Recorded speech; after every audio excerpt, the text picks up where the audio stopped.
Does the future of weather forecasting lie in the hands of artificial intelligence? So today with my research I'll be answering that question. My research will be looking into how artificial neural networks can be used in the context of weather forecasting. Being able to reliably predict the weather has been an important task for the past 200 years, with the first weather forecasts being published in 1861. Accurate weather warnings are very important as they're used to protect life, crops, property, livestock. In fact, it's so important that this year the UK government invested a grand total of £1.2 billion to build a new supercomputer for the Met Office. I feel there's a substantial gap in current research looking into the different methods and mathematical algorithms focused on weather detection. With the rapid advancement of artificial intelligence, I believe work can be done to improve the current systems in place. My research questions will include: what are the advantages and disadvantages of using artificial neural networks in weather prediction software, and what current mathematical models are used to predict the weather? As part of my research, I've been looking firstly at how people have gone about solving the problem previously, and to look at this problem I found different models that try and predict weather based on several factors.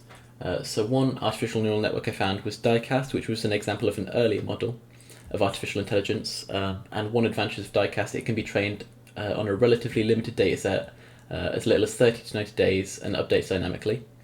I've also looked at non-artificial neural network models, including the Markov model, which is used in India, which was successful there, observing weather patterns. And I also looked at a range of modern artificial neural networks, in which researchers gathered data in various weather forecasting scenarios such as hail monitoring and cloud formations. This was my research methodology, and this was my Gantt chart showing how I spent my time. So the first few weeks I just spent reading, gathering information, and putting it into writing the project on April 11th. So using a wide array of artificial neural networks, this was the data that was found by the researchers. The data was collected and analysed, and the most effective AI, known as GBRT, was implemented into a real-time system. The forecasts were tested and evaluated with 9 National Weather Services forecasters in a 3-week human-to-machine mixed experiment during May and June of 2016. And the results showed that the most forecasters trust these predictions and that they were within an acceptable range of estimation.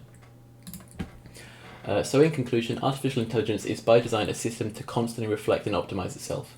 One disadvantage it has, however, is it requires a lot of learning to become somewhat reliable. In the past, this has been a large limitation of AI.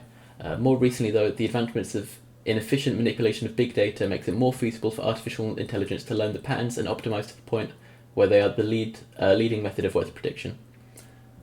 As technology expands, more and more barriers of artificial intelligence are lifted, thus the future of weather forecasting does in fact lie in artificial intelligence. These were my references, and thank you.